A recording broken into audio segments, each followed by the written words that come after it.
Congregación para el Culto Divino y la Disciplina de los Sacramentos. Instrucción RDM Petitiones Sacramentum sobre algunas cosas que se deben observar o evitar acerca de la Santísima Eucaristía. Índice, Proemio, 1 a 13, cap. Y la ordenación de la Sagrada Liturgia, 14 a 18, 1. El obispo diocesano, gran sacerdote de Sugrey, 19 a 25, 2. La conferencia de obispos, 26 a 28, 3. Los presbíteros, 29 a 33, 4. Los diáconos, 34 a 35, cap. 2. La participación de los fieles laicos en la celebración de la Eucaristía. 1. Un participación activa y consciente, 36 a 42, 2. Tareas de los fieles laicos en la celebración de la siglo misa, 43 a 47, cap. 3. La celebración correcta de la Santa Misa. 1. La materia de la Santísima Eucaristía, 48 a 50, 2. La plegaria eucarística, 51 a 56, 3. Las otras partes de la misa, 57 a 74, 4. La unión de varios ritos con la celebración de la misa, 75 a 79, cap. Y la Sagrada Comunión. 1. Las disposiciones para recibir la Sagrada Comunión, 80 a 87, 2. La distribución de la Sagrada Comunión, 88 a 96, 3. La comunión de los sacerdotes, 97 a 99, 4. La comunión bajo las dos especies, 100 a 107, cap. Otros aspectos que se refieren a la Eucaristía. 1. El lugar de la celebración de la Santa Misa, 108 a 109, 2. Diversos aspectos relacionados con la Santa Misa, 110 a 116, 3. Los vasos sagrados, 117 a 124. Las vestiduras litúrgicas, 121 a 128, cap. La reserva de la siglo Eucaristía y su culto fuera de la misa. 1. La reserva de la Santísima Eucaristía, 129 a 133, 2. Algunas formas de culto a la siglo Eucaristía fuera de la misa, 134 a 141, 3. Las procesiones y los congresos eucarísticos, 142 a 145, cap. 7 ministerios extraordinarios de los fieles laicos, 146 a 153, 1. El ministro extraordinario de la Sagrada Comunión, 154 a 160, 2. La predicación, 161, 3. Celebraciones particulares que se realizan en ausencia del sacer, 162 a 167, 4. De aquellos que han sido apartados del estado clerical, 168, cap. 8. Los remedios, 169 a 171, 1. Graviora delicta, 172, 2. Los actos graves, 173, 3. Otros abusos, 174 a 175, 4. El obispo diocesano, 176 a 185. La sede apostólica, 181 a 182, 6. Quejas por abusos en materia litúrgica, 183 a 184, conclusión, 185 a 186. Proemio, 1. El sacramento de la redención, que la Madre Iglesia confiesa con firme fe y recibe con alegría, celebra y adora con veneración, en la Santísima Eucaristía. 1. Anuncia la muerte de Jesucristo y proclama su resurrección, hasta que Él vuelva en gloria. 2. Como Señor y Dominador invencible, sacerdote eterno y Rey del universo, y entregue al Padre Omnipotente, de majestad infinita, el reino de la verdad y la vida. 3. 2. La doctrina de la Iglesia sobre la Santísima Eucaristía ha sido expuesta con sumo cuidado y la máxima autoridad, a lo largo de los siglos, en los escritos de los concilios y de los sumos pontífices, puesto que en la Eucaristía se contiene todo el bien espiritual de la Iglesia, que es Cristo, nuestra Pascua. 4. Fuente y cumbre de toda la vida cristiana. 5. Y cuya fuerza alienta a la Iglesia desde los inicios. 6. Recientemente, en la carta encíclica Ecclesia de Eucharistia, el sumo pontífice Juan Pablo II ha expuesto de nuevo algunos principios sobre esta materia, de gran importancia eclesial para nuestra época. 7. Para que también en los tiempos actuales, tan gran misterio sea debidamente protegido por la Iglesia, especialmente en la celebración de la Sagrada Liturgia, el sumo pontífice mandó a esta congregación para el culto divino y la disciplina de los sacramentos. 8. Que, en colaboración con la Congregación para la Doctrina de la Fe, preparara esta instrucción, en la que se trataran algunas cuestiones referentes a la disciplina del sacramento de la Eucaristía. Por consiguiente, lo que en esta instrucción se expone, debe ser leído en continuidad con la mencionada carta encíclica Ecclesia de Eucharistia. Sin embargo, la intención no es tanto preparar un compendio de normas sobre la Santísima Eucaristía, sino más bien retomar, con esta instrucción, algunos elementos de la normativa litúrgica anteriormente enunciada y establecida, que continúan siendo válidos para reforzar el sentido profundo de las normas litúrgicas. 9, e indicar otras que aclaren y completan las precedentes, explicándolas a los obispos y también a los presbíteros, diáconos y a todos los fieles laicos, para que cada uno, conforme al propio oficio y a las propias posibilidades, las puedan poner en práctica. 3. Las normas que se contienen en esta instrucción se refieren a cuestiones litúrgicas concernientes al rito romano y, con las debidas salvedades, también a los otros ritos de la Iglesia latina, aprobados por el derecho.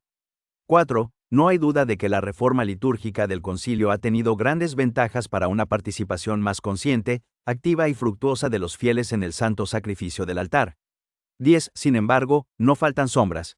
11. Así, no se puede callar ante los abusos, incluso gravísimos, contra la naturaleza de la liturgia y de los sacramentos, también contra la tradición y autoridad de la Iglesia, que en nuestros tiempos, no raramente, dañan las celebraciones litúrgicas en diversos ámbitos eclesiales.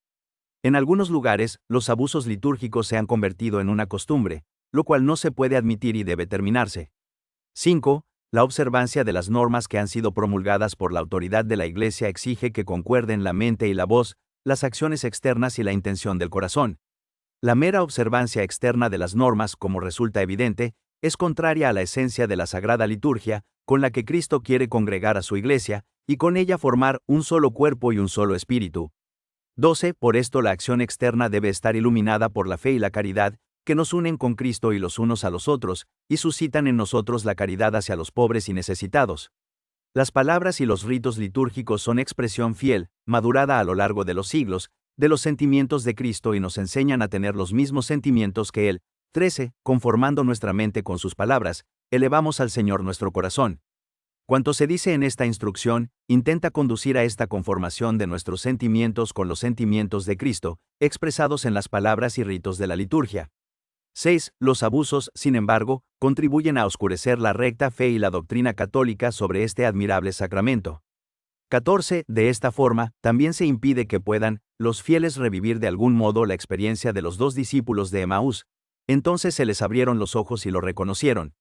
15. Conviene que todos los fieles tengan y realicen aquellos sentimientos que han recibido por la pasión salvadora del Hijo unigénito, que manifiesta la majestad de Dios, ya que están ante la fuerza, la divinidad y el esplendor de la bondad de Dios. 16. Especialmente presente en el sacramento de la Eucaristía.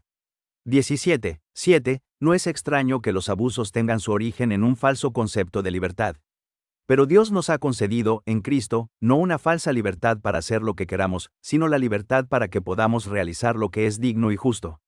18. Esto es válido no solo para los preceptos que provienen directamente de Dios, sino también, según la valoración conveniente de cada norma, para las leyes promulgadas por la Iglesia. Por ello, todos deben ajustarse a las disposiciones establecidas por la legítima autoridad eclesiástica. 8. Además, se advierte con gran tristeza la existencia de iniciativas ecuménicas que, aun siendo generosas en su intención, transigen con prácticas eucarísticas contrarias a la disciplina con la cual la Iglesia expresa su fe. Sin embargo, la Eucaristía es un don demasiado grande para admitir ambigüedades y reducciones. Por lo que conviene corregir algunas cosas y definirlas con precisión, para que también en esto, la Eucaristía siga resplandeciendo con todo el esplendor de su misterio. 19. 9. Finalmente, los abusos se fundamentan con frecuencia en la ignorancia, ya que casi siempre se rechaza aquello de lo que no se comprende su sentido más profundo y su antigüedad. Por eso, con su raíz en la misma Sagrada Escritura, las preces, oraciones e himnos litúrgicos están penetrados de su espíritu, y de ella reciben su significado las acciones y los signos. 20. Por lo que se refiere a los signos visibles, que usa la Sagrada Liturgia, han sido escogidos por Cristo o por la Iglesia para significar las realidades divinas invisibles. 21. Justamente, la estructura y la forma de las celebraciones sagradas según cada uno de los ritos, sea de la tradición de Oriente sea de la de Occidente, concuerdan con la Iglesia universal y con las costumbres universalmente aceptadas por la constante tradición apostólica. 22. Que la Iglesia entrega, con solicitud y fidelidad, a las generaciones futuras. Todo esto es sabiamente custodiado y protegido por las normas litúrgicas. 10. La misma Iglesia no tiene ninguna potestad sobre aquello que ha sido establecido por Cristo, y que constituye la parte inmutable de la liturgia. 23. Pero si se rompiera este vínculo que los sacramentos tienen con el mismo Cristo, que los ha instituido, y con los acontecimientos en los que la Iglesia ha sido fundada. 24. Nada aprovecharía a los fieles, sino que podría dañarles gravemente. De hecho, la Sagrada Liturgia está estrechamente ligada con los principios doctrinales. 25, por lo que el uso de textos y ritos que no han sido aprobados lleva a que disminuya o desaparezca el nexo necesario entre la lex orandi y la lex credendi. 26. 11. El misterio de la Eucaristía es demasiado grande para que alguien pueda permitirse tratarlo a su arbitrio personal, lo que no respetaría ni su carácter sagrado ni su dimensión universal. 27. Quien actúa contra esto, cediendo a sus propias inspiraciones, aunque sea sacerdote, atenta contra la unidad substancial del rito romano, que se debe cuidar con decisión. 28. Y realiza acciones que de ningún modo corresponden con el hambre y la sed del Dios vivo, que el pueblo de nuestros tiempos experimenta, ni a un auténtico celo pastoral, ni sirve a la adecuada renovación litúrgica, sino que más bien defrauda el patrimonio y la herencia de los fieles. Los actos arbitrarios no benefician la verdadera renovación. 29, sino que lesionan el verdadero derecho de los fieles a la acción litúrgica, que es expresión de la vida de la Iglesia, según su tradición y disciplina. Además, introducen en la misma celebración de la Eucaristía elementos de discordia y la deforman, cuando ella tiende, por su propia naturaleza y de forma eminente, a significar y realizar admirablemente la comunión con la vida divina y la unidad del pueblo de Dios. 30. De estos actos arbitrarios se deriva incertidumbre en la doctrina, duda y escándalo para el pueblo de Dios y, casi inevitablemente, una violenta repugnancia que confunde y aflige con fuerza a muchos fieles en nuestros tiempos, en que frecuentemente la vida cristiana sufre el ambiente, muy difícil, de la secularización. 31. 12. Por otra parte, todos los fieles cristianos gozan del derecho de celebrar una liturgia verdadera, y especialmente la celebración de la Santa Misa, que sea tal como la Iglesia ha querido y establecido, como está prescrito en los libros litúrgicos y en las otras leyes y normas. Además, el pueblo católico tiene derecho a que se celebre por él, de forma íntegra, el santo sacrificio de la misa, conforme a toda la enseñanza del magisterio de la Iglesia. Finalmente, la comunidad católica tiene derecho a que de tal modo se realice para ella la celebración de la Santísima Eucaristía, que aparezca verdaderamente como sacramento de unidad, excluyendo absolutamente todos los defectos y gestos que puedan manifestar divisiones y facciones en la Iglesia. 32. 13. Todas las normas y recomendaciones expuestas en esta instrucción, de diversas maneras, están en conexión con el oficio de la Iglesia, a quien corresponde velar por la adecuada y digna celebración de este gran misterio. De los diversos grados con que cada una de las normas se unen con la norma suprema de todo el derecho eclesiástico, que es el cuidado para la salvación de las almas, trata el último capítulo de la presente instrucción. 33. Capítulo 1. La ordenación de la Sagrada Liturgia. 14. La ordenación de la Sagrada Liturgia es de la competencia exclusiva de la autoridad eclesiástica. Esta reside en la sede apostólica y, en la medida que determine la ley, en el obispo. 34. 15. El romano pontífice, vicario de Cristo y pastor de la Iglesia universal en la tierra. Tiene, en virtud de su función, potestad ordinaria, que es suprema, plena, inmediata y universal en la Iglesia, y que puede siempre ejercer libremente. 35. Aún comunicando con los pastores y los fieles. 16. Compete a la sede apostólica ordenar la Sagrada Liturgia de la Iglesia Universal, editar los libros litúrgicos, revisar sus traducciones a lenguas vernáculas y vigilar para que las normas litúrgicas, especialmente aquellas que regulan la celebración del santo sacrificio de la misa, se cumplan fielmente en todas partes. 36. 17. La Congregación para el Culto Divino y la Disciplina de los Sacramentos trata lo que corresponde a la sede apostólica, salvo la competencia de la Congregación para la Doctrina de la Fe, respecto a la ordenación y promoción de la Sagrada Liturgia, en primer lugar de los sacramentos. Fomenta y tutela la disciplina de los sacramentos, especialmente en lo referente a su celebración válida y lícita. Finalmente, vigila atentamente para que se observen con exactitud las disposiciones litúrgicas, se prevengan sus abusos y se erradiquen donde se encuentren. 37. En esta materia, conforme a la tradición de toda la Iglesia, destaca el cuidado de la celebración de la Santa Misa y del culto que se tributa a la Eucaristía fuera de la misa. 18. Los fieles tienen derecho a que la autoridad eclesiástica regule la Sagrada Liturgia de forma plena y eficaz, para que nunca sea considerada la liturgia como propiedad privada de alguien, ni del celebrante ni de la comunidad en que se celebran los misterios. 38. 1. El obispo diocesano, gran sacerdote de su grey. 19. El obispo diocesano, primer administrador de los misterios de Dios en la iglesia particular que le ha sido encomendada, es el moderador, promotor y custodio de toda la vida litúrgica. 39. Pues, el obispo, por estar revestido de la plenitud del sacramento del orden, es el administrador de la gracia del supremo sacerdocio. 40. Sobre todo en la Eucaristía, que él mismo celebra o procura que sea celebrada. 41, y mediante la cual la Iglesia vive y crece continuamente. 42, 20. La principal manifestación de la Iglesia tiene lugar cada vez que se celebra la misa, especialmente en la Iglesia Catedral, con la participación plena y activa de todo el pueblo santo de Dios, en una misma oración, junto al único altar, donde preside el obispo, rodeado por su presbiterio, los diáconos y ministros. 43. Además, toda legítima celebración de la Eucaristía es dirigida por el obispo, a quien ha sido confiado el oficio de ofrecer a la Divina Majestad el culto de la religión cristiana y de reglamentarlo en conformidad con los preceptos del Señor y las leyes de la Iglesia, precisadas más concretamente para su diócesis según su criterio. 44, 21. En efecto, al obispo diocesano, en la Iglesia a él confiada y dentro de los límites de su competencia, le corresponde dar normas obligatorias para todos sobre materia litúrgica. 45. Sin embargo, el obispo debe tener siempre presente que no se coarta la libertad prevista en las normas de los libros litúrgicos, adaptando la celebración, de modo inteligente, sea a la Iglesia, sea al grupo de fieles, sea a las circunstancias pastorales, para que todo el rito sagrado universal esté verdaderamente acomodado al carácter de los fieles. 46. 22. El obispo rige la iglesia particular que le ha sido encomendada. 47. Y a él corresponde regular, dirigir, estimular y algunas veces también reprender. 48. Cumpliendo el ministerio sagrado que ha recibido por la ordenación episcopal. 49. Para edificar su grey en la verdad y en la santidad. 50. Explique el auténtico sentido de los ritos y de los textos litúrgicos y eduque en el espíritu de la sagrada liturgia a los presbíteros, diáconos y fieles laicos. 51. Para que todos sean conducidos a una celebración activa y fructuosa de la Eucaristía. 52. Y cuide igualmente para que todo el cuerpo de la Iglesia, con el mismo espíritu, en la unidad de la caridad, pueda progresar en la diócesis, en la nación, en el mundo. 53, 23. Los fieles deben estar unidos a su obispo como la Iglesia a Jesucristo, y como Jesucristo al Padre, para que todas las cosas se armonicen en la unidad y crezcan para gloria de Dios. 54. Todos, incluso los miembros de los institutos de vida consagrada y las sociedades de vida apostólica, y todas las asociaciones o movimientos eclesiales de cualquier género, están sometidos a la autoridad del obispo diocesano en todo lo que se refiere a la liturgia. 55. Salvo las legítimas concesiones del derecho.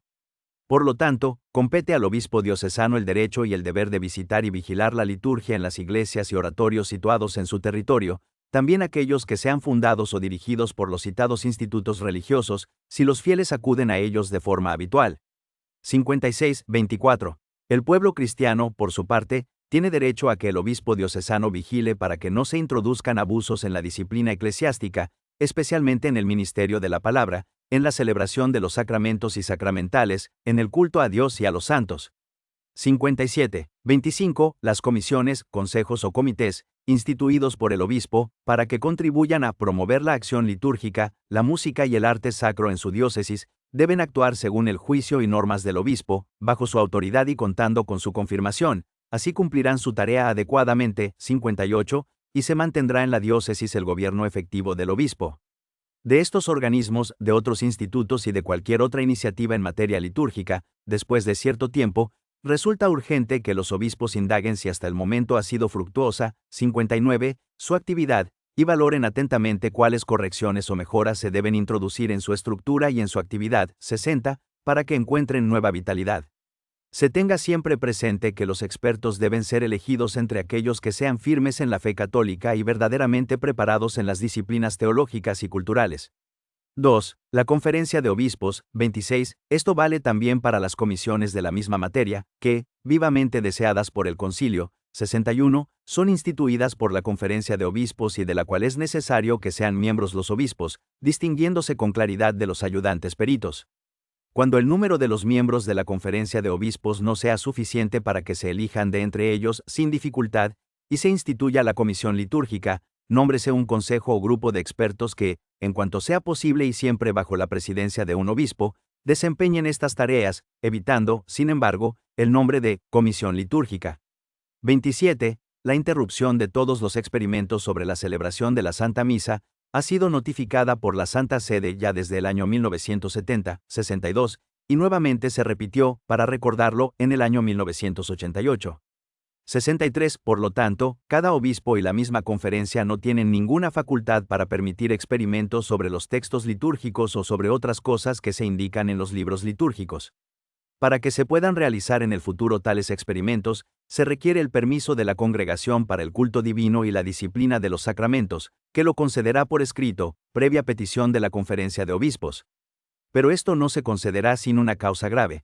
Por lo que se refiere a la enculturación en materia litúrgica, se deben observar, estricta e íntegramente, las normas especiales establecidas. 64, 28. Todas las normas referentes a la liturgia, que la conferencia de obispos determine para su territorio, conforme a las normas del derecho, se deben someter a la recognition de la congregación para el culto divino y la disciplina de los sacramentos, sin la cual, carecen de valor legal. 65, 3. Los presbíteros, 29, los presbíteros, como colaboradores fieles, diligentes y necesarios, del orden episcopal, 66, llamados para servir al pueblo de Dios, constituyen un único presbiterio, 67, con su obispo, aunque dedicados a diversas funciones. En cada una de las congregaciones locales de fieles representan al obispo, con el que están confiada y animosamente unidos, y toman sobre sí una parte de la carga y solicitud pastoral y la ejercen en el diario trabajo. Y, por esta participación en el sacerdocio y en la misión, los presbíteros reconozcan verdaderamente al obispo como a padre suyo y obedézcanle reverentemente. 68. Además, preocupados siempre por el bien de los hijos de Dios, procuren cooperar en el trabajo pastoral de toda la diócesis e incluso de toda la Iglesia. 69. 30. Grande es el ministerio que en la celebración eucarística tienen principalmente los sacerdotes, a quienes compete presidir la in persona Christi, dando un testimonio y un servicio de comunión, no solo a la comunidad que participa directamente en la celebración, sino también a la Iglesia universal, a la cual la Eucaristía hace siempre referencia. Por desgracia, es de lamentar que, sobre todo a partir de los años de la Reforma litúrgica después del Concilio Vaticano II, por un malentendido sentido de creatividad y de adaptación, no hayan faltado abusos, que para muchos han sido causa de malestar. 70, 31, coherentemente con lo que prometieron en el rito de la Sagrada Ordenación y cada año renuevan dentro de la misal crismal, los presbíteros presidan, con piedad y fielmente la celebración de los misterios de Cristo, especialmente el sacrificio de la Eucaristía y el sacramento de la reconciliación. 71. No vacíen el propio ministerio de su significado profundo, deformando de manera arbitraria la celebración litúrgica, ya sea con cambios, con mutilaciones o con añadidos. 72. En efecto, dice San Ambrosio, no en sí, sino en nosotros es herida la Iglesia. Por lo tanto, tengamos cuidado para que nuestras caídas no hieran la Iglesia. 73. Es decir, que no sea ofendida la Iglesia de Dios por los sacerdotes, que tan solemnemente se han ofrecido, ellos mismos, al ministerio. Al contrario, bajo la autoridad del obispo vigilen fielmente para que no sean realizadas por otros estas deformaciones. 32. Esfuércese el párroco para que la Santísima Eucaristía sea el centro de la comunidad parroquial de fieles, trabaje para que los fieles se alimenten con la celebración piadosa de los sacramentos, de modo peculiar con la recepción frecuente de la Santísima Eucaristía y de la penitencia, procure moverles a la oración, también en el seno de las familias, y a la participación consciente y activa en la Sagrada Liturgia, que, bajo la autoridad del obispo diocesano, debe moderar el párroco en su parroquia, con la obligación de vigilar para que no se introduzcan abusos. 74. Aunque es oportuno que las celebraciones litúrgicas, especialmente la Santa Misa, sean preparadas de manera eficaz, siendo ayudado por algunos fieles, sin embargo, de ningún modo debe ceder aquellas cosas que son propias de su ministerio, en esta materia. 33. Por último, todos los presbíteros procuren cultivar convenientemente la ciencia y el arte litúrgicos, a fin de que por su ministerio litúrgico las comunidades cristianas que se les han encomendado alaben cada día con más perfección a Dios, Padre, Hijo y Espíritu Santo. 75. Sobre todo, deben estar imbuidos de la admiración y el estupor que la celebración del misterio pascual, en la Eucaristía, produce en los corazones de los fieles. 76. 4. Los diáconos, 34. Los diáconos, que reciben la imposición de manos no en orden al sacerdocio, sino en orden al ministerio. 77. Hombres de buena fama. 78. Deben actuar de tal manera, con la ayuda de Dios, que sean conocidos como verdaderos discípulos. 79. De aquel, que no ha venido a ser servido sino a servir. 80. Y estuvo en medio de sus discípulos, como el que sirve. 81. Y fortalecidos con el don del mismo Espíritu Santo, por la imposición de las manos, sirven al pueblo de Dios en comunión con el obispo y su presbiterio. 82. Por tanto, tengan al obispo como padre, y a él y a los presbíteros, préstenles ayuda, en el ministerio de la palabra, del altar y de la caridad. 83. 35. No dejen nunca de vivir el misterio de la fe con alma limpia. 84. Como dice el apóstol, y proclamar esta fe, de palabra y de obra, según el Evangelio y la tradición de la Iglesia. 85. Sirviendo fielmente y con humildad, con todo el corazón, en la sagrada liturgia que es fuente y cumbre de toda la vida eclesial, para que, una vez hechos hijos de Dios por la fe y el bautismo, todos se reúnan para alabar a Dios en medio de la Iglesia, participen en el sacrificio y coman la cena del Señor. 86. Por tanto, todos los diáconos, por su parte, empléonse en esto, para que la sagrada liturgia sea celebrada conforme a las normas de los libros litúrgicos debidamente aprobados. Capítulo 2. La participación de los fieles laicos en la celebración de la Eucaristía 1. Una participación activa y consciente. 36. La celebración de la misa, como acción de Cristo y de la Iglesia, es el centro de toda la vida cristiana, en favor de la Iglesia, tanto universal como particular, y de cada uno de los fieles. 87. A los que, de diverso modo afecta, según la diversidad de órdenes, funciones y participación actual.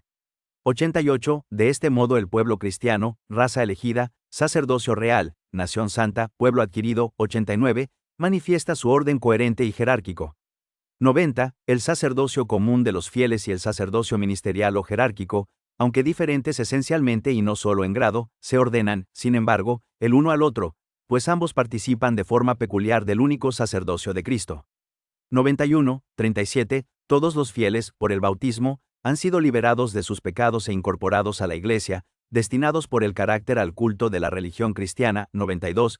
Para que por su sacerdocio real. 93. Perseverantes en la oración y en la alabanza a Dios. 94. Ellos mismos se ofrezcan como hostia viva, santa, agradable a Dios y todas sus obras lo confirmen. 95. Y testimonien a Cristo en todos los lugares de la tierra, dando razón a todo el que lo pida, de que en él está la esperanza de la vida eterna. 96. Por lo tanto, también la participación de los fieles laicos en la celebración de la Eucaristía, y en los otros ritos de la Iglesia, no puede equivaler a una mera presencia, más o menos pasiva, sino que se debe valorar como un verdadero ejercicio de la fe y la dignidad bautismal.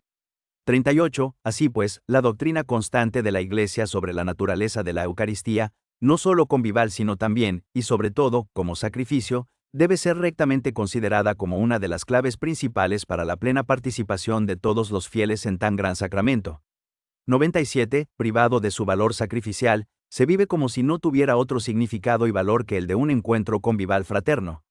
98. 39. Para promover y manifestar una participación activa, la reciente renovación de los libros litúrgicos, según el espíritu del concilio, ha favorecido las aclamaciones del pueblo, las respuestas, salmos, antífonas, cánticos, así como acciones, gestos y posturas corporales, y el sagrado silencio que cuidadosamente se debe observar en algunos momentos, como prevén las rúbricas, también de parte de los fieles.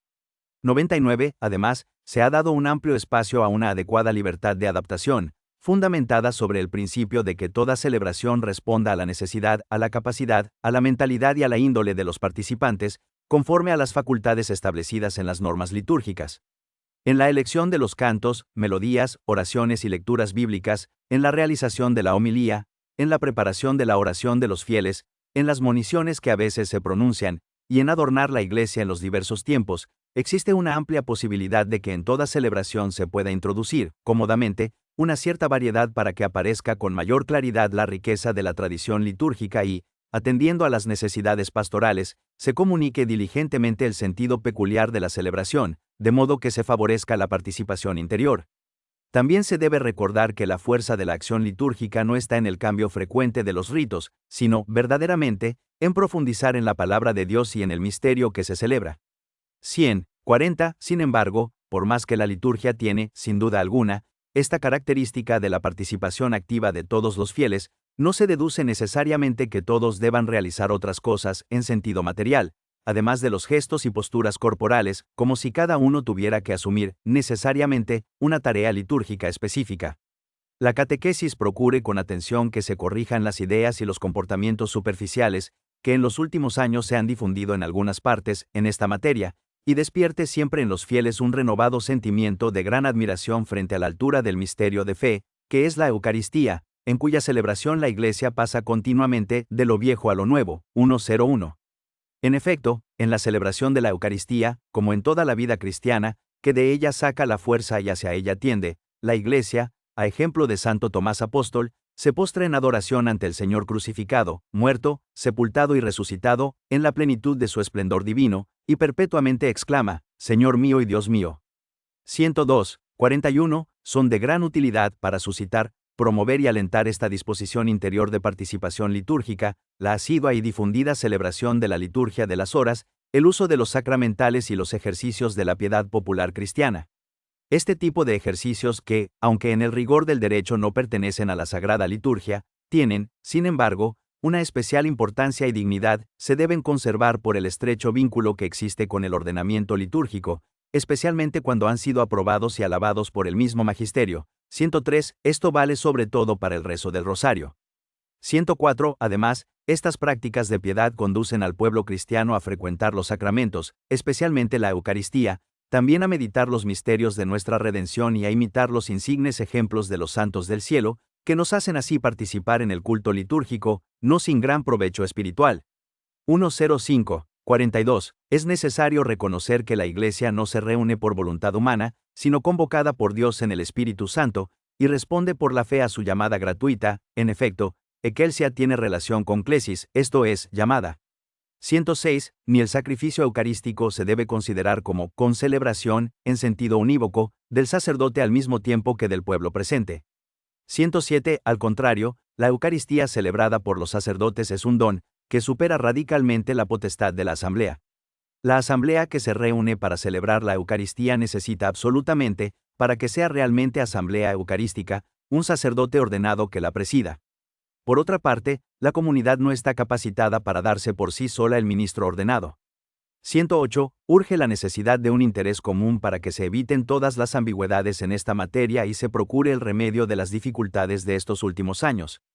Por tanto, solamente con precaución se emplearán términos como comunidad celebrante o asamblea celebrante, en otras lenguas vernáculas, celebrating assembly, assemble celebrante, asamblea celebrante, y otros de este tipo. 2. Tareas de los fieles laicos en la celebración de la Santa Misa. 43. Algunos de entre los fieles laicos ejercen, recta y laudablemente, tareas relacionadas con la Sagrada Liturgia, conforme a la tradición, para el bien de la comunidad y de toda la Iglesia de Dios.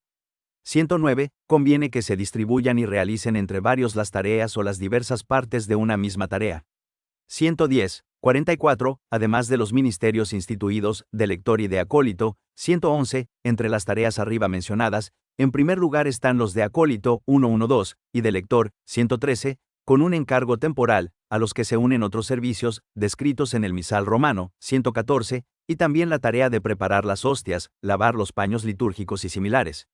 Todos, los ministros ordenados y los fieles laicos, al desempeñar su función u oficio, harán todo y solo aquello que les corresponde, 115, y, ya lo hagan en la misma celebración litúrgica, ya en su preparación, sea realizado de tal forma que la liturgia de la Iglesia se desarrolle de manera digna y decorosa.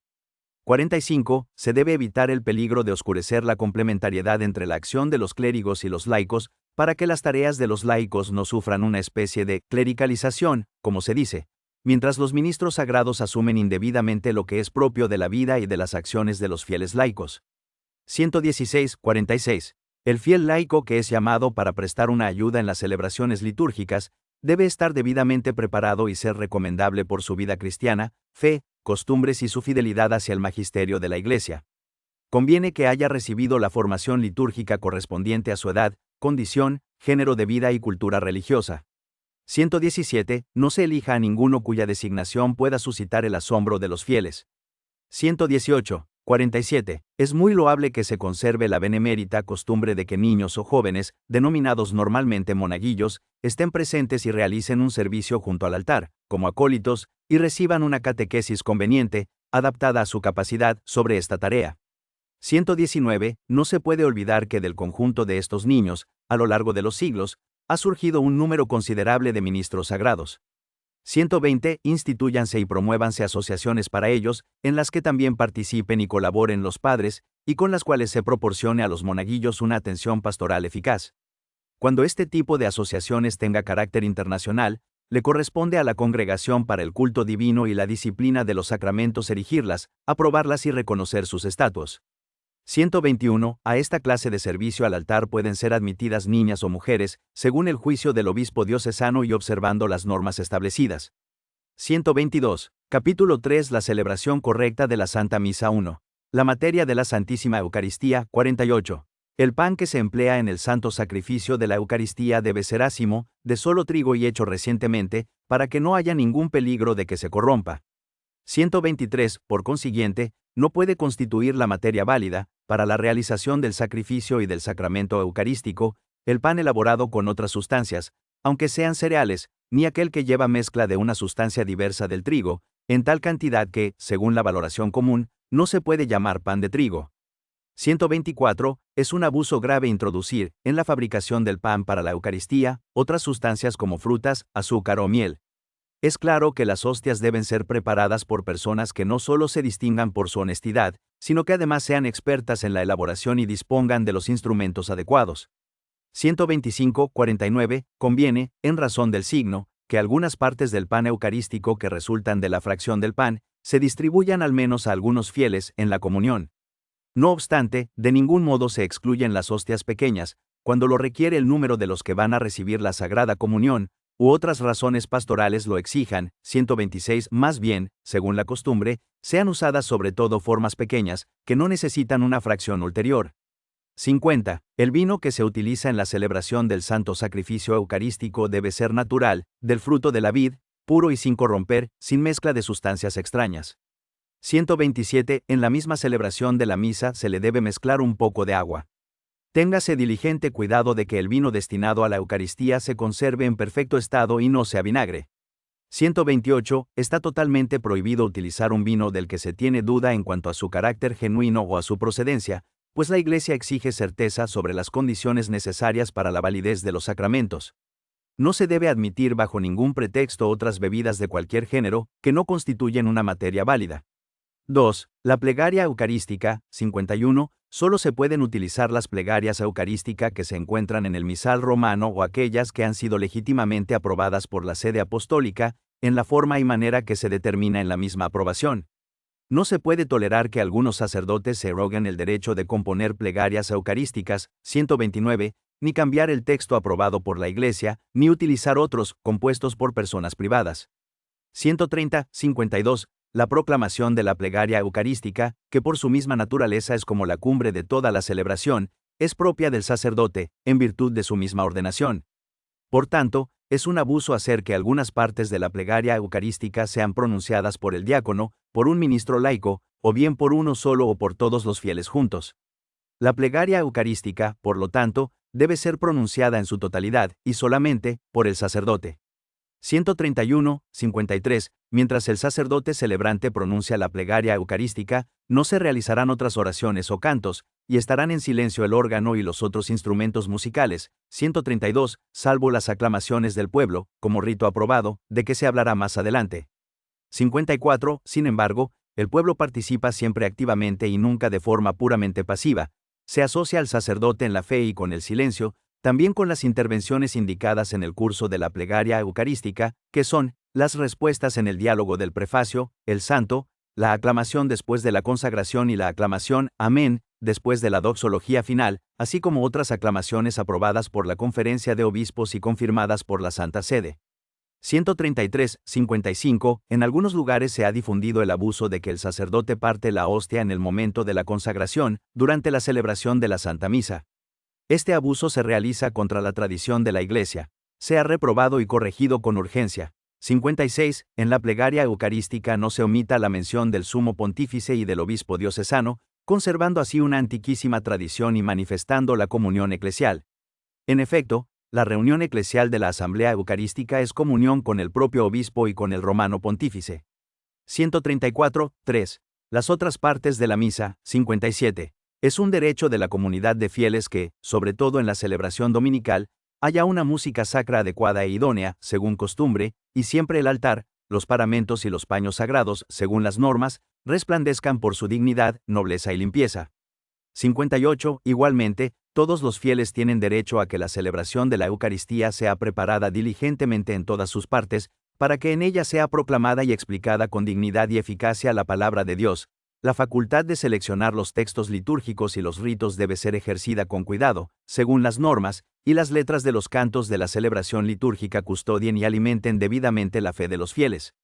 59. Cese la práctica reprobable de que sacerdotes, o diáconos, o bien fieles laicos, cambian y varían a su propio arbitrio, aquí o allí, los textos de la sagrada liturgia que ellos pronuncian. Cuando hacen esto, convierten en inestable la celebración de la sagrada liturgia y no raramente adulteran el sentido auténtico de la liturgia. 60. En la celebración de la misa, la liturgia de la palabra y la liturgia eucarística están íntimamente unidas entre sí y forman ambas un solo y el mismo acto de culto.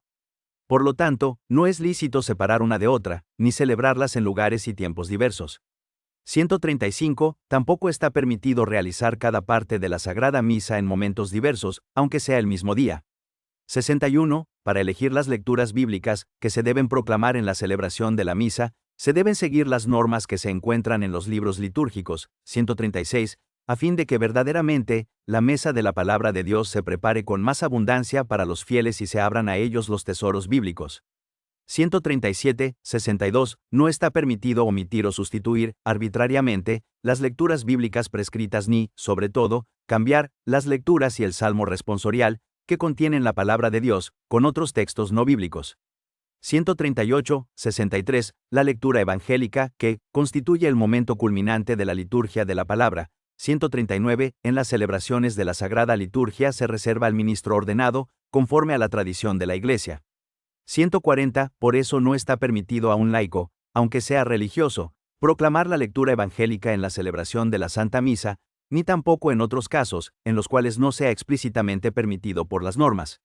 141. 64. La homilía, que se hace en el curso de la celebración de la Santa Misa y es parte de la misma liturgia. 142. La hará, normalmente, el mismo sacerdote celebrante, o él se la encomendará a un sacerdote concelebrante, o a veces, según las circunstancias, también al diácono, pero nunca a un laico. 143. En casos particulares y por justa causa, también puede hacer la homilía un obispo o un presbítero que está presente en la celebración, aunque sin poder concelebrar. 144, 65, se recuerda que debe tenerse por abrogada, según lo prescrito en el Canon 767.1, cualquier norma precedente que admitiera a los fieles no ordenados para poder hacer la homilía en la celebración eucarística. 145, se reprueba esta concesión, sin que se pueda admitir ninguna fuerza de la costumbre. 66, la prohibición de admitir a los laicos para predicar, dentro de la celebración de la misa, también es válida para los alumnos de seminarios, los estudiantes de teología, para los que han recibido la tarea de asistentes pastorales y para cualquier otro tipo de grupo, hermandad, comunidad o asociación de laicos. 146, 67, sobre todo, se debe cuidar que la homilía se fundamente estrictamente en los misterios de la salvación, exponiendo a lo largo del año litúrgico, desde los textos de las lecturas bíblicas y los textos litúrgicos, los misterios de la fe y las normas de la vida cristiana, y ofreciendo un comentario de los textos del ordinario y del propio de la misa, o de los otros ritos de la Iglesia. 147. Es claro que todas las interpretaciones de la Sagrada Escritura deben conducir a Cristo, como eje central de la economía de la salvación, pero esto se debe realizar examinándola desde el contexto preciso de la celebración litúrgica. Al hacer la homilía, procúrese iluminar desde Cristo los acontecimientos de la vida. Hágase esto, sin embargo, de tal modo que no se vacíe el sentido auténtico y genuino de la palabra de Dios, por ejemplo, tratando solo de política o de temas profanos, o tomando como fuente ideas que provienen de movimientos pseudo-religiosos de nuestra época. 148, 68. El obispo diocesano vigile con atención la homilía. 149, difundiendo, entre los ministros sagrados, incluso normas, orientaciones y ayudas, y promoviendo a este fin reuniones y otras iniciativas. De esta manera tendrán ocasión frecuente de reflexionar con mayor atención sobre el carácter de la homilía y encontrarán también una ayuda para su preparación. 69. En la Santa Misa y en otras celebraciones de la Sagrada Liturgia no se admita un credo o profesión de fe que no se encuentre en los libros litúrgicos debidamente aprobados. 70. Las ofrendas que suelen presentar los fieles en la Santa Misa, para la liturgia eucarística, no se reducen necesariamente al pan y al vino para celebrar la Eucaristía, sino que también pueden comprender otros dones, que son ofrecidos por los fieles en forma de dinero o bien de otra manera útil para la caridad hacia los pobres. Sin embargo, los dones exteriores deben ser siempre expresión visible del verdadero don que el Señor espera de nosotros, un corazón contrito y el amor a Dios y al prójimo, por el cual nos configuramos con el sacrificio de Cristo, que se entregó a sí mismo por nosotros.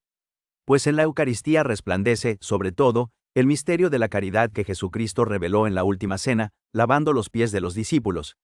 Con todo, para proteger la dignidad de la Sagrada Liturgia, conviene que las ofrendas exteriores sean presentadas de forma apta.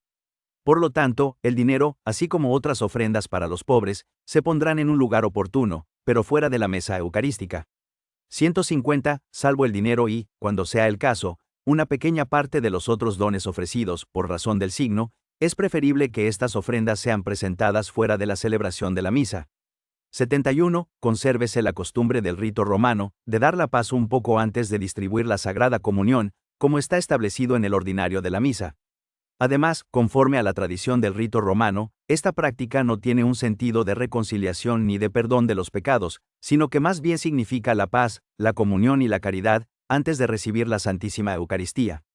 151. En cambio, el sentido de reconciliación entre los hermanos se manifiesta claramente en el acto penitencial que se realiza al inicio de la misa, sobre todo en la primera de sus formas. 72. Conviene que cada uno dé la paz, sobriamente, solo a los más cercanos a él. El sacerdote puede dar la paz a los ministros, permaneciendo siempre dentro del presbiterio, para no alterar la celebración. Hágase del mismo modo si, por una causa razonable, desea dar la paz a algunos fieles. En cuanto al signo para darse la paz, establezca el modo la conferencia de obispos, con el reconocimiento de la sede apostólica, según la idiosincrasia y las costumbres de los pueblos. 152, 73. En la celebración de la Santa Misa, la fracción del pan eucarístico la realiza solamente el sacerdote celebrante, ayudado, si es el caso, por el diácono o por un concelebrante, pero no por un laico. Se comienza después de dar la paz, mientras se dice el Cordero de Dios. El gesto de la fracción del pan, realizada por Cristo en la última cena, que en el tiempo apostólico dio nombre a toda la acción eucarística, significa que los fieles, siendo muchos, forman un solo cuerpo por la comunión de un solo pan de vida, que es Cristo muerto y resucitado para la salvación del mundo. 1 Cor 10, 17. 153. Por esto, se debe realizar el rito con gran respeto. 154. Sin embargo, debe ser breve. El abuso, extendido en algunos lugares, de prolongar sin necesidad este rito, incluso con la ayuda de laicos, contrariamente a las normas, o de atribuirle una importancia exagerada, debe ser corregido con gran urgencia. 155. 74. Si se diera la necesidad de que instrucciones o testimonios sobre la vida cristiana sean expuestos por un laico a los fieles congregados en la Iglesia, siempre es preferible que esto se haga fuera de la celebración de la misa. Por causa grave, sin embargo, está permitido dar este tipo de instrucciones o testimonios, después de que el sacerdote pronuncie la oración después de la comunión. Pero esto no puede hacerse una costumbre. Además, estas instrucciones y testimonios de ninguna manera pueden tener un sentido que pueda ser confundido con la homilía. 156, ni se permite que por ello se suprima totalmente la homilía. 4. La unión de varios ritos con la celebración de la misa. 75. Por el sentido teológico inherente a la celebración de la Eucaristía o de un rito particular, los libros litúrgicos permiten o prescriben, algunas veces, la celebración de la Santa Misa unida con otro rito, especialmente de los sacramentos. 157. En otros casos, sin embargo, la Iglesia no admite esta unión, especialmente cuando lo que se añadiría tiene un carácter superficial y sin importancia. 76. Además, según la antiquísima tradición de la Iglesia romana, no es lícito unir el sacramento de la penitencia con la Santa Misa y hacer así una única acción litúrgica. Esto no impide que algunos sacerdotes, independientemente de los que celebran o concelebran la misa, escuchen las confesiones de los fieles que lo deseen, incluso mientras en el mismo lugar se celebra la misa, para atender las necesidades de los fieles. 158. Pero esto, hágase de manera adecuada. 77. La celebración de la Santa Misa de ningún modo puede ser intercalada como añadido a una cena común, ni unirse con cualquier tipo de banquete. No se celebre la misa, a no ser por grave necesidad, sobre una mesa de comedor. 159, o en el comedor, o en el lugar que será utilizado para un convite, ni en cualquier sala donde haya alimentos, ni los participantes en la misa se sentarán a la mesa durante la celebración. Si, por una grave necesidad, se debe celebrar la misa en el mismo lugar donde después será la cena, debe mediar un espacio suficiente de tiempo entre la conclusión de la misa y el comienzo de la cena, sin que se muestren a los fieles, durante la celebración de la misa, alimentos ordinarios. 78. No está permitido relacionar la celebración de la misa con acontecimientos políticos o mundanos, o con otros elementos que no concuerden plenamente con el magisterio de la Iglesia Católica. Además, se debe evitar totalmente la celebración de la misa por el simple deseo de ostentación o celebrarla según el estilo de otras ceremonias, especialmente profanas, para que la Eucaristía no se vacíe de su significado auténtico. 79. Por último, el abuso de introducir ritos tomados de otras religiones en la celebración de la Santa Misa, en contra de lo que se prescribe en los libros litúrgicos, se debe juzgar con gran severidad. Capítulo 4. La Sagrada Comunión 1. Las disposiciones para recibir la Sagrada Comunión. 80. La Eucaristía sea propuesta a los fieles, también, como antídoto por el que somos liberados de las culpas cotidianas y preservados de los pecados mortales. 160. Como se muestra claramente en diversas partes de la misa. Por lo que se refiere al acto penitencial, situado al comienzo de la misa, este tiene la finalidad de disponer a todos para que celebren adecuadamente los sagrados misterios. 161. Aunque carece de la eficacia del sacramento de la penitencia. 162. Y no se puede pensar que sustituye, para el perdón de los pecados graves, lo que corresponde al sacramento de la penitencia. Los pastores de almas cuiden diligentemente la catequesis, para que la doctrina cristiana sobre esta materia se transmita a los fieles. 81. La costumbre de la Iglesia manifiesta que es necesario que cada uno se examine a sí mismo en profundidad. 163. Para que quien sea consciente de estar en pecado grave no celebre la misa ni comulgue el cuerpo del Señor sin acudir antes a la confesión sacramental, a no ser que concurra un motivo grave y no haya oportunidad de confesarse. En este caso, recuerde que está obligado a hacer un acto de contrición perfecta, que incluye el propósito de confesarse cuanto antes. 164. 82. Además, la Iglesia ha dado normas que se orientan a favorecer la participación frecuente y fructuosa de los fieles en la mesa eucarística y, al mismo tiempo, a determinar las condiciones objetivas en las que no debe administrarse la comunión. 165. 83. Ciertamente, lo mejor es que todos aquellos que participan en la celebración de la Santa Misa y tienen las debidas condiciones, reciban en ella la Sagrada Comunión. Sin embargo, alguna vez sucede que los fieles se acercan en grupo e indiscriminadamente a la mesa sagrada. Es tarea de los pastores corregir con prudencia y firmeza tal abuso. 84. Además, donde se celebre la misa para una gran multitud o, por ejemplo, en las grandes ciudades, debe vigilarse para que no se acerquen a la Sagrada Comunión, por ignorancia, los no católicos o, incluso, los no cristianos, sin tener en cuenta el magisterio de la Iglesia en lo que se refiere a la doctrina y la disciplina. Corresponde a los pastores advertir en el momento oportuno a los presentes sobre la verdad y disciplina que se debe observar estrictamente. 85. Los ministros católicos administran lícitamente los sacramentos, solo a los fieles católicos, los cuales, igualmente, los reciben lícitamente solo de ministros católicos, salvo lo que se prescribe en los canon 844-2, 3 y 4, y en el canon 861-2. 166. Además, las condiciones establecidas por el canon 844-4, de las que nada se puede derogar. 167, son inseparables entre sí, por lo que es necesario que siempre sean exigidas simultáneamente. 86. Los fieles deben ser guiados con insistencia hacia la costumbre de participar en el sacramento de la penitencia, fuera de la celebración de la misa, especialmente en horas establecidas, para que así se pueda administrar con tranquilidad, sea para ellos de verdadera utilidad y no se impida una participación activa en la misa. Los que frecuente o diariamente suelen comulgar, sean instruidos para que se acerquen al sacramento de la penitencia cada cierto tiempo, según la disposición de cada uno. 168. 87. La primera comunión de los niños debe estar siempre precedida de la confesión y absolución sacramental. 169. Además, la primera comunión siempre debe ser administrada por un sacerdote y, ciertamente, nunca fuera de la celebración de la misa. Salvo casos excepcionales, es poco adecuado que se administre el Jueves Santo, in cena Domini. Es mejor escoger otro día, como los domingos 2 a 6 de Pascua, la solemnidad del Santísimo Cuerpo y Sangre de Cristo o los domingos del tiempo ordinario, puesto que el domingo es justamente considerado como el día de la Eucaristía. 170. No se acerquen a recibir la Sagrada Eucaristía los niños que aún no han llegado al uso de razón o los que, el párroco, no juzgue suficientemente dispuestos. 171. Sin embargo, cuando suceda que un niño, de modo excepcional con respecto a los de su edad, sea considerado maduro para recibir el sacramento, no se le debe negar la primera comunión, siempre que esté suficientemente instruido.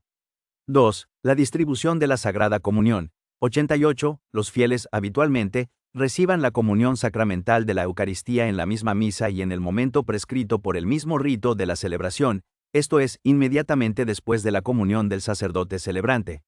172. Corresponde al sacerdote celebrante distribuir la comunión, si es el caso, ayudado por otros sacerdotes o diáconos, y éste no debe proseguir la misa hasta que haya terminado la comunión de los fieles.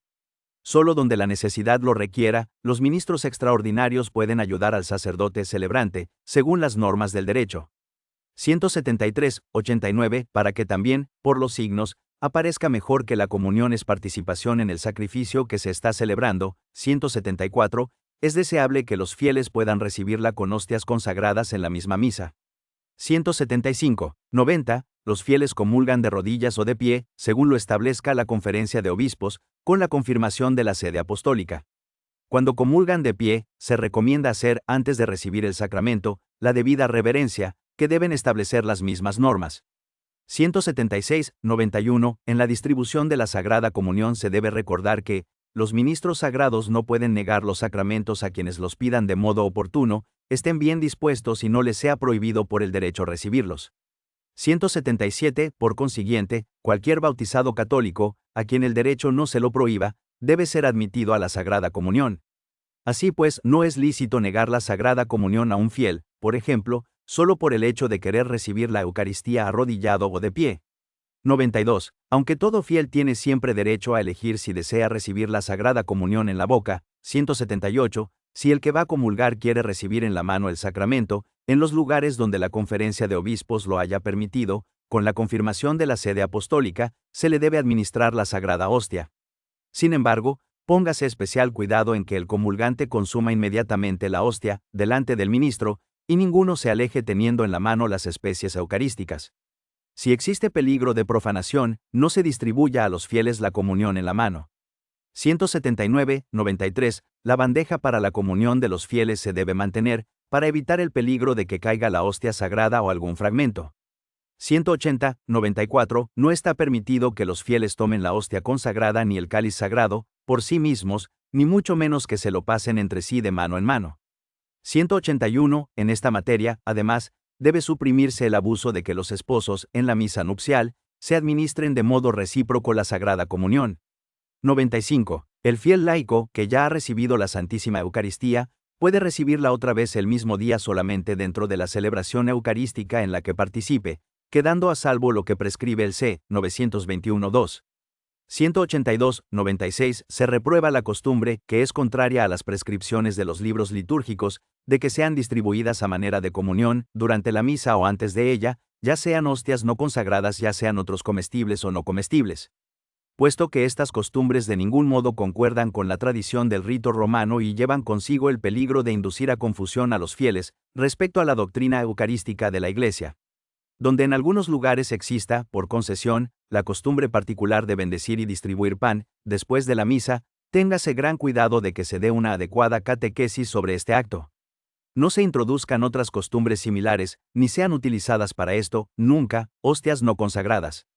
3. La comunión de los sacerdotes. 97. Cada vez que celebra la Santa Misa, el sacerdote debe comulgar en el altar, cuando lo determina el misal, pero antes de que proceda a la distribución de la comunión, lo hacen los concelebrantes. Nunca espere para comulgar, el sacerdote celebrante o los concelebrantes, hasta que termine la comunión del pueblo. 183. 98. La comunión de los sacerdotes concelebrantes se realice según las normas prescritas en los libros litúrgicos, utilizando siempre hostias consagradas en esa misma misa. 184. Y recibiendo todos los concelebrantes, siempre, la comunión bajo las dos especies. Nótese que si un sacerdote o diácono entrega a los concelebrantes la hostia sagrada o el cáliz, no dice nada, es decir, en ningún caso pronuncia las palabras, el cuerpo de Cristo, o, la sangre de Cristo. 99. La comunión bajo las dos especies está siempre permitida a los sacerdotes que no pueden celebrar o concelebrar en la acción sagrada. 185. 4. La comunión bajo las dos especies. 100. Para que, en el banquete eucarístico, la plenitud del signo aparezca ante los fieles con mayor claridad, son admitidos a la comunión bajo las dos especies también los fieles laicos, en los casos indicados en los libros litúrgicos, con la debida catequesis previa y en el mismo momento, sobre los principios dogmáticos que en esta materia estableció el Concilio Ecuménico Tridentino. 186.101. Para administrar a los fieles laicos la Sagrada Comunión bajo las dos especies, se deben tener en cuenta, convenientemente, las circunstancias sobre las que deben juzgar en primer lugar los obispos diocesanos. Se debe excluir totalmente cuando exista peligro, incluso pequeño, de profanación de las sagradas especies. 187. Para una mayor coordinación, es necesario que la Conferencia de Obispos publique normas, con la aprobación de la Sede Apostólica, por medio de la Congregación para el Culto Divino y la Disciplina de los Sacramentos, especialmente lo que se refiere al modo de distribuir a los fieles la Sagrada Comunión bajo las dos especies y a la extensión de la facultad. 188. 102. No se administre la comunión con el cáliz a los fieles laicos donde sea tan grande el número de los que van a comulgar. 189. Que resulte difícil calcular la cantidad de vino para la Eucaristía y exista el peligro de que, sobre demasiada cantidad de sangre de Cristo, que deba sumirse al final de la celebración. 190. Tampoco donde el acceso ordenado al cáliz solo sea posible con dificultad, o donde sea necesaria tal cantidad de vino que sea difícil poder conocer su calidad y su proveniencia, o cuando no esté disponible un número suficiente de ministros sagrados ni de ministros extraordinarios de la Sagrada Comunión que tengan la formación adecuada, o donde una parte importante del pueblo no quiera participar del cáliz, por diversas y persistentes causas, disminuyendo así, en cierto modo, el signo de unidad. 103. Las normas del misal romano admiten el principio de que, en los casos en que se administra la Sagrada Comunión bajo las dos especies, la sangre del Señor se puede tomar bebiendo directamente del cáliz, o por intinción, o con una pajilla, o una cucharilla. 191. Por lo que se refiere a la administración de la comunión a los fieles laicos, los obispos pueden excluir, en los lugares donde no sea costumbre, la comunión con pajilla o con cucharilla, permaneciendo siempre, no obstante, la opción de distribuir la comunión por intinción. Pero si se emplea esta forma, utilícense hostias que no sean ni demasiado delgadas ni demasiado pequeñas, y el comulgante reciba del sacerdote el sacramento solamente en la boca. 192. 104. No se permita al comulgante mojar por sí mismo la hostia en el cáliz, ni recibir en la mano la hostia mojada. Por lo que se refiere a la hostia que se debe mojar, esta debe hacerse de materia válida y estar consagrada. Está absolutamente prohibido el uso de pan no consagrado o de otra materia.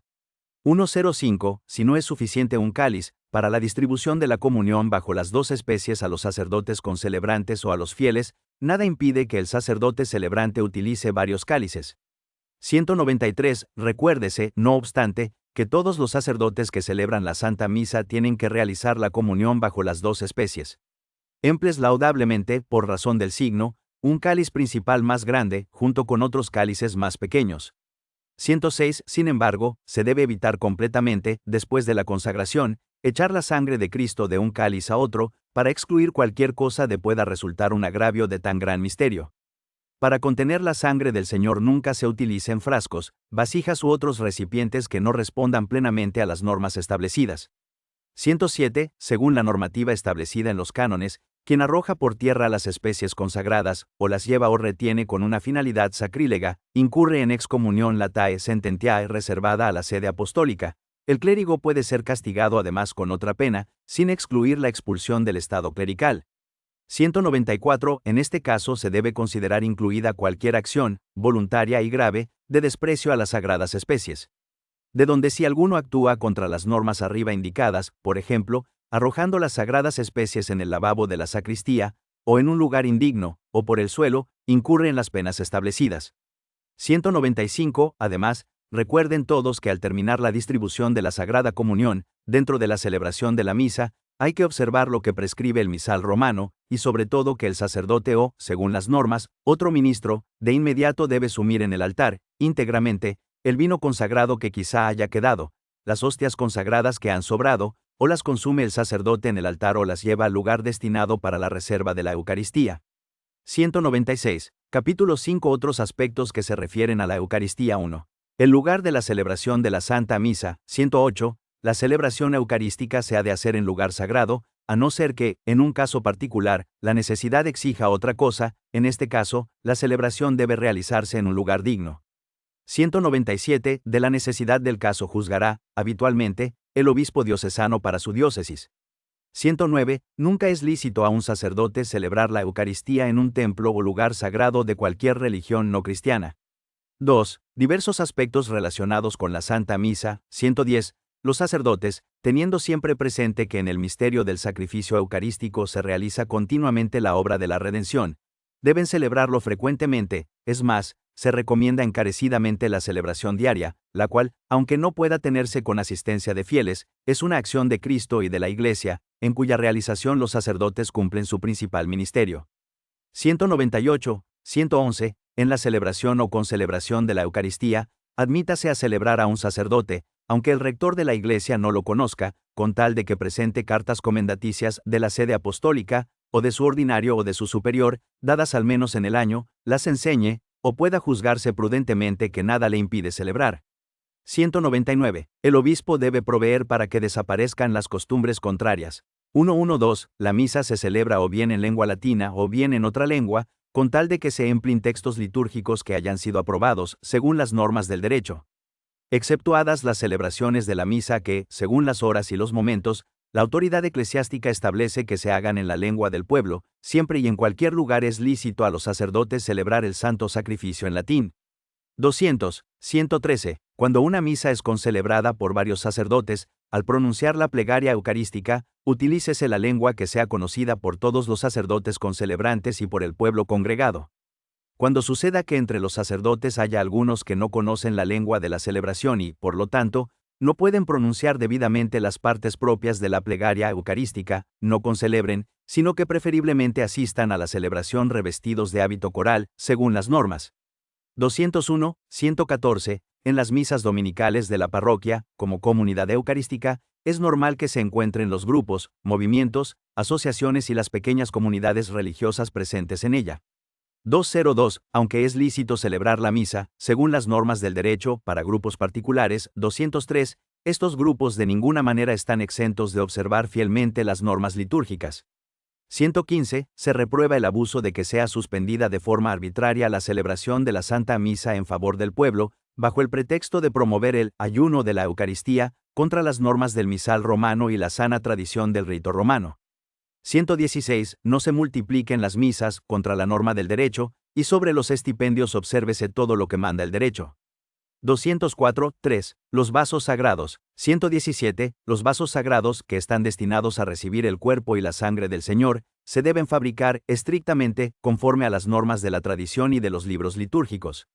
205. Las conferencias de obispos tienen la facultad de decidir, con la aprobación de la sede apostólica, si es oportuno que los vasos sagrados también sean elaborados con otros materiales sólidos.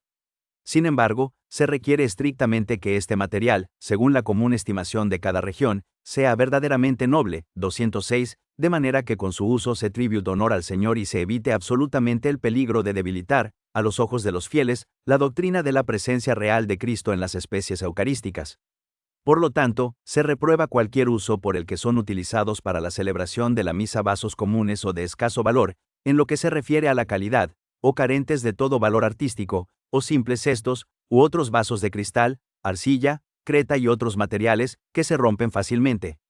Esto vale también de los metales y otros materiales, que se corrompen fácilmente.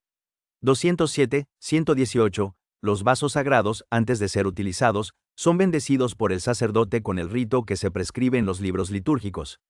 208. Es laudable que la bendición sea impartida por el obispo diocesano, que juzgará si los vasos son idóneos para el uso al cual están destinados. 119. El sacerdote, vuelto al altar después de la distribución de la comunión, de pie junto al altar o en la credencia, purifica la patena o la píxide sobre el cáliz, después purifica el cáliz, como prescribe el misal, y seca el cáliz con el purificador. Cuando está presente el diácono, éste regresa al altar con el sacerdote y purifica los vasos. También se permite dejar los vasos para purificar, sobre todo si son muchos, sobre el corporal y oportunamente cubiertos, en el altar o en la credencia, de forma que sean purificados por el sacerdote o el diácono, inmediatamente después de la misa, una vez despedido el pueblo. Del mismo modo, el acólito debidamente instituido ayuda al sacerdote o al diácono en la purificación y arreglo de los vasos sagrados, ya sea en el altar, ya sea en la credencia. Ausente el diácono, el acólito litúrgicamente instituido lleva los vasos sagrados a la credencia, donde los purifica, seca y arregla, de la forma acostumbrada.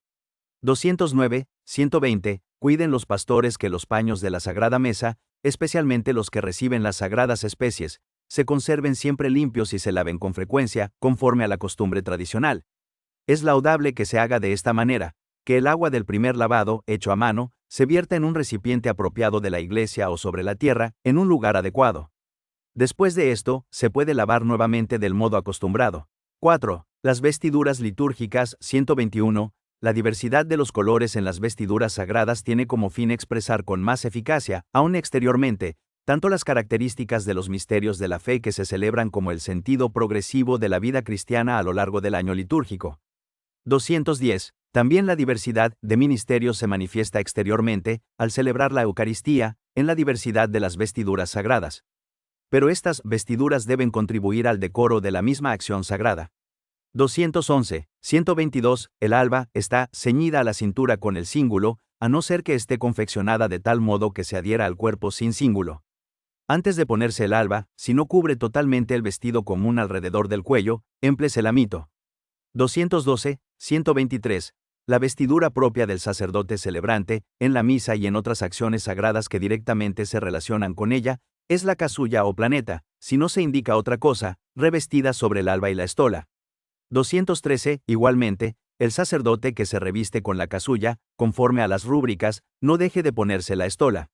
Todos los ordinarios vigilen para que sea extirpada cualquier costumbre contraria.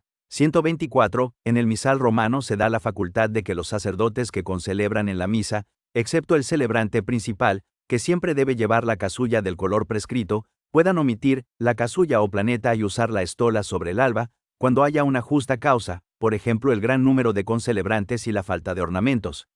214. Sin embargo, en el caso de que esta necesidad se pueda prever, en cuanto sea posible, provéase. Los concelebrantes, a excepción del celebrante principal, pueden también llevar la casulla de color blanco, en caso de necesidad. Obsérvense, en lo demás, las normas de los libros litúrgicos. 125. La vestidura propia del diácono es la dalmática, puesta sobre el alba y la estola. Para conservar la insigne tradición de la Iglesia, es recomendable no usar la facultad de omitir la dalmática.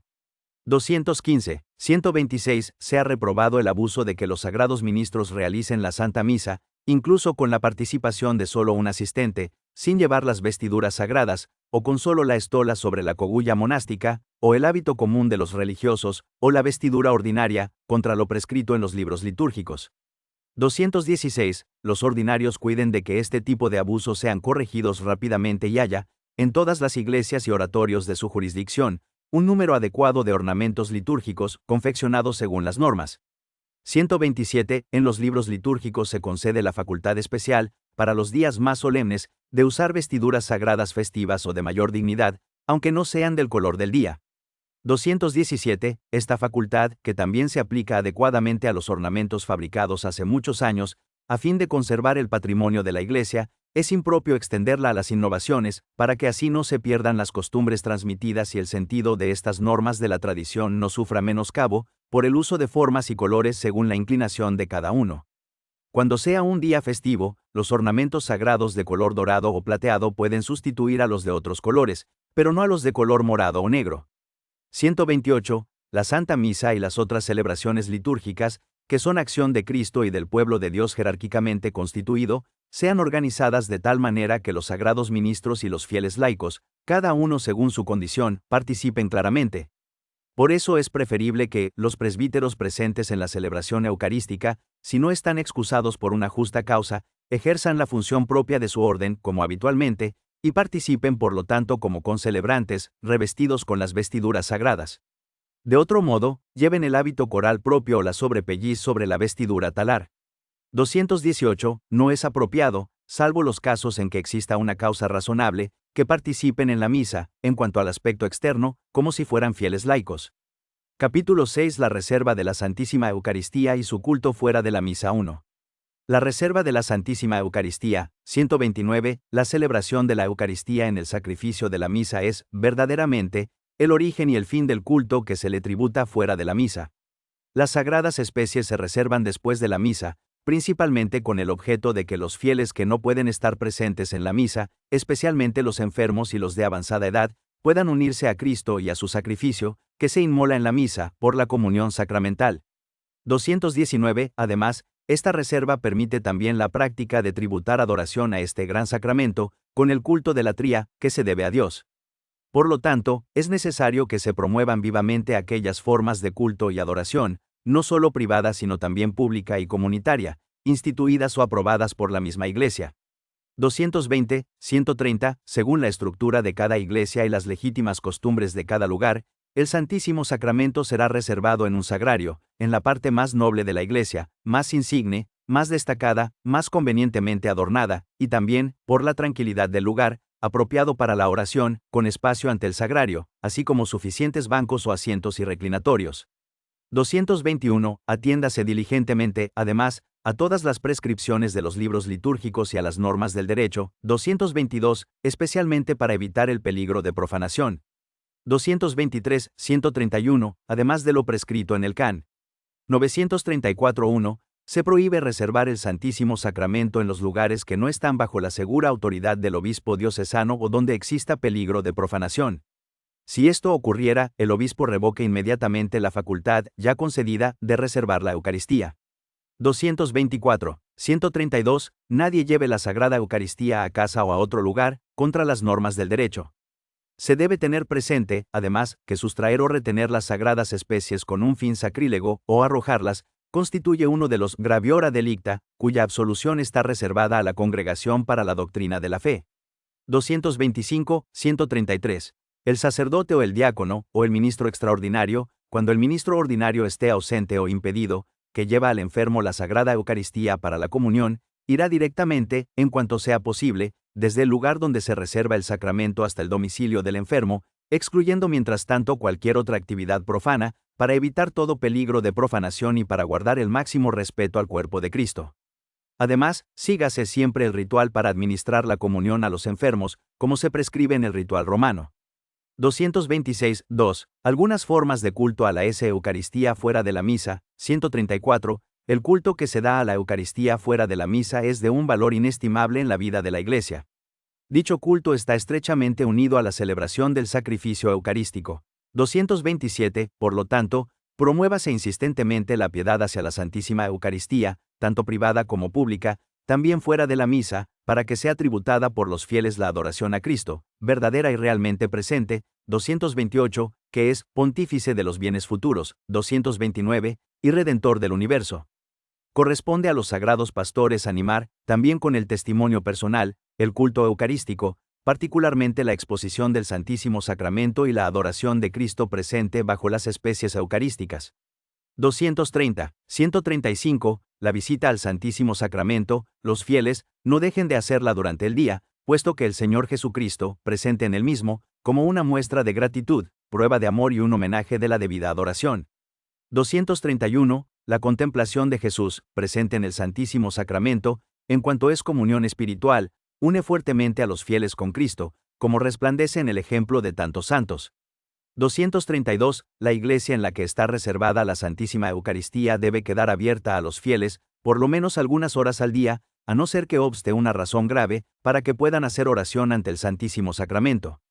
233. 136. El ordinario promueva intensamente la adoración eucarística con asistencia del pueblo, ya sea breve, prolongada o perpetua. En los últimos años, de hecho, en tantos lugares la adoración del Santísimo Sacramento tiene cotidianamente una importancia destacada y se convierte en fuente inagotable de santidad, aunque también hay sitios donde se constata un abandono casi total del culto de adoración eucarística. 234, 137. La exposición de la Santísima Eucaristía hágase siempre como se prescribe en los libros litúrgicos. 235. Además, no se excluya el rezo del rosario, admirable, en su sencillez y en su profundidad. 236, delante de la reserva eucarística o del Santísimo Sacramento expuesto.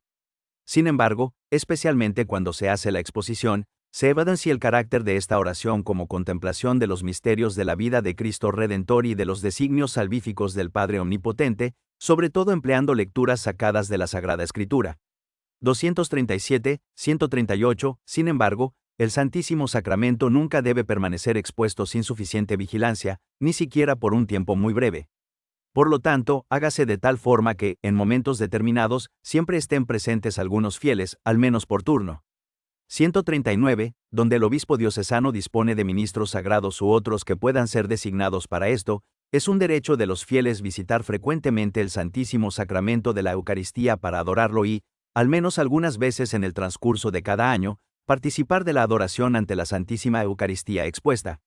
140. Es muy recomendable que, en las ciudades o en los núcleos urbanos, al menos en los mayores, el obispo diocesano designe una iglesia para la adoración perpetua, en la cual se celebre también la Santa Misa, con frecuencia o, en cuanto sea posible, diariamente.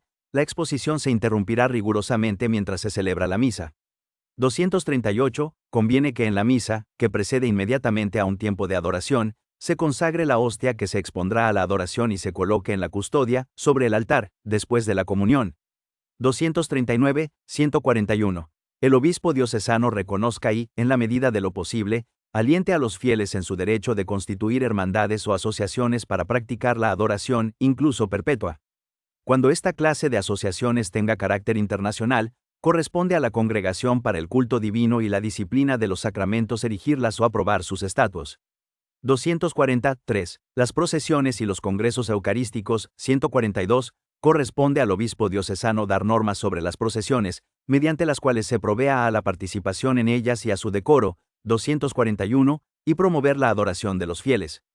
143. Como testimonio público de veneración a la Santísima Eucaristía, donde pueda hacerse a juicio del obispo diocesano, téngase una procesión por las calles, sobre todo en la solemnidad del cuerpo y sangre de Cristo. 242. Ya que la devota participación de los fieles en la procesión eucarística de la solemnidad del cuerpo y sangre de Cristo es una gracia de Dios que cada año llena de gozo a quienes toman parte en ella. 243. 144. Aunque en algunos lugares esto no se pueda hacer, sin embargo, conviene no perder la tradición de realizar procesiones eucarísticas. Sobre todo, búsquense nuevas maneras de realizarlas, acomodándolas a los tiempos actuales, por ejemplo, en torno al santuario, en lugares de la iglesia o, con permiso de la autoridad civil, en parques públicos. 145. Sea considerada de gran valor la utilidad pastoral de los congresos eucarísticos, que son un signo importante de verdadera fe y caridad.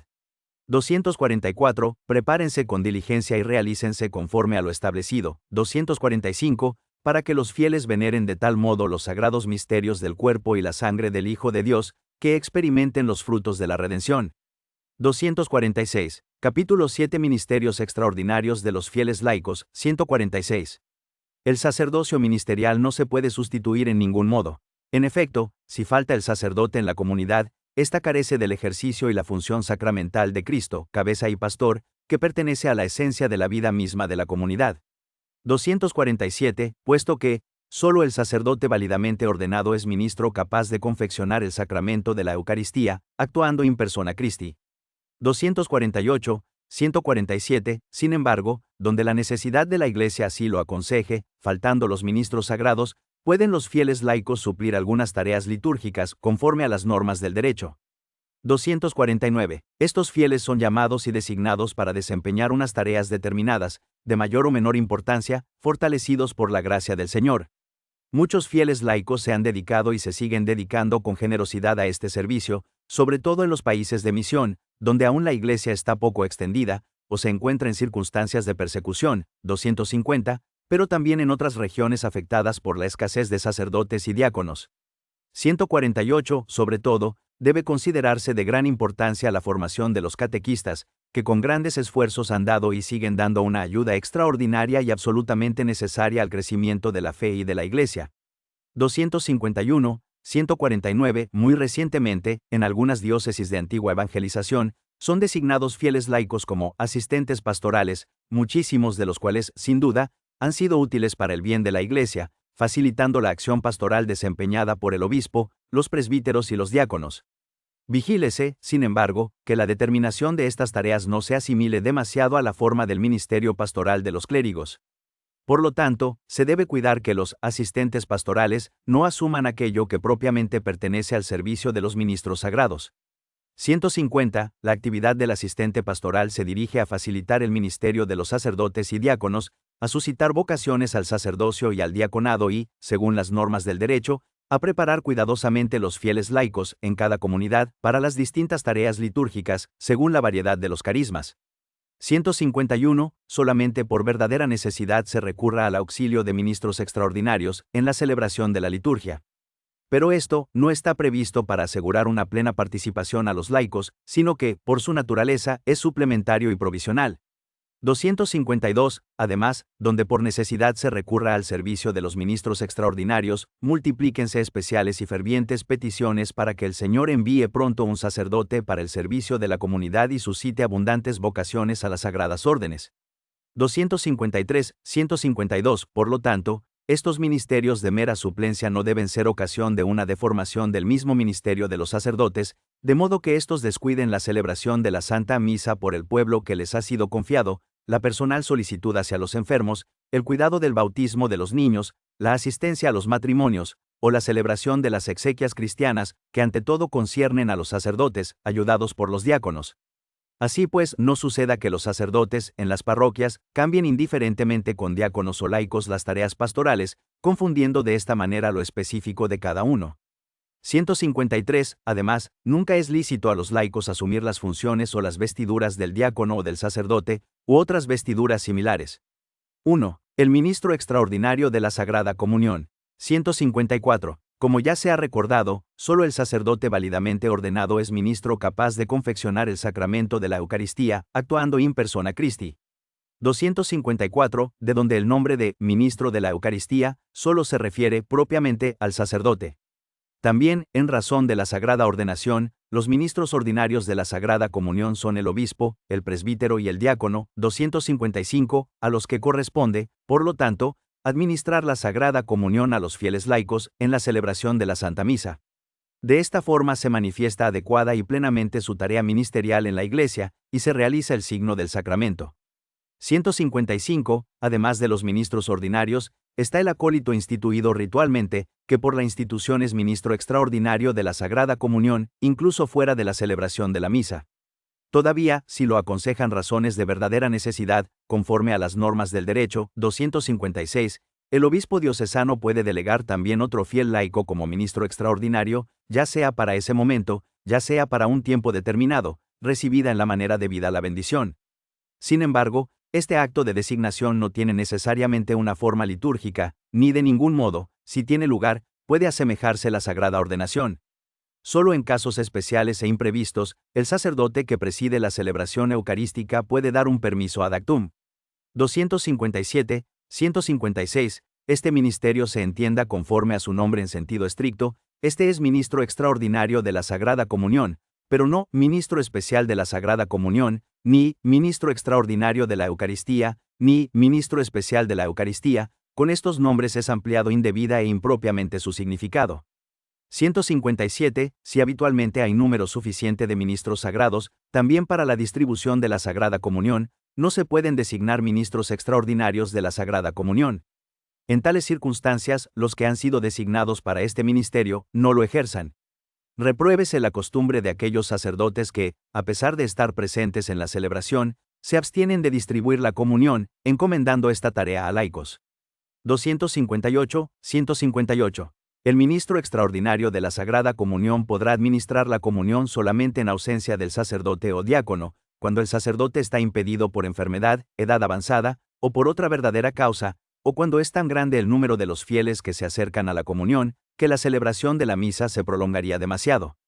259. Pero esto debe entenderse de forma que una breve prolongación sería una causa absolutamente insuficiente, según la cultura y las costumbres propias del lugar.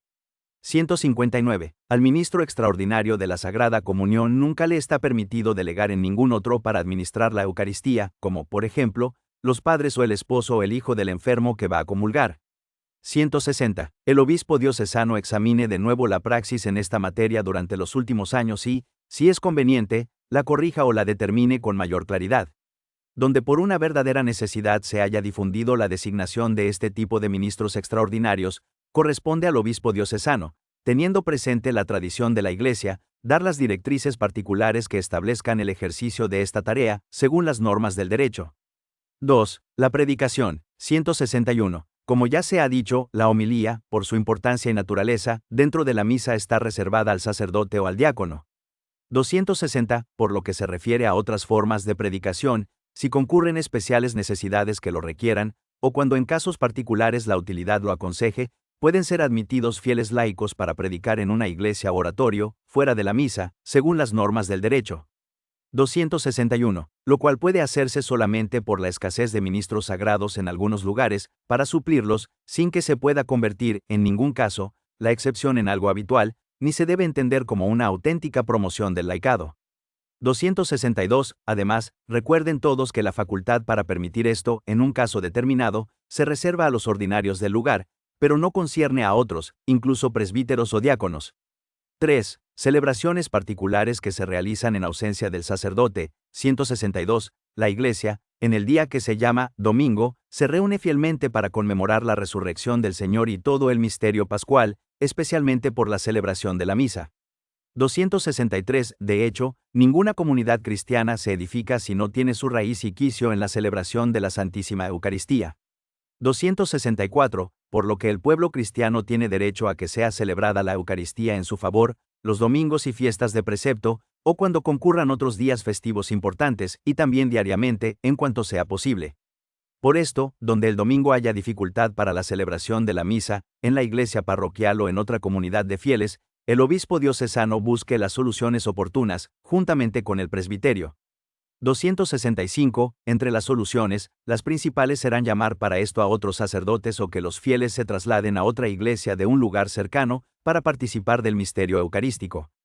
266. 163. Todos los sacerdotes, a quienes ha sido entregado el sacerdocio y la Eucaristía, para los otros. 267. Recuerden su encargo para que todos los fieles tengan oportunidad de cumplir con el precepto de participar en la misa del domingo.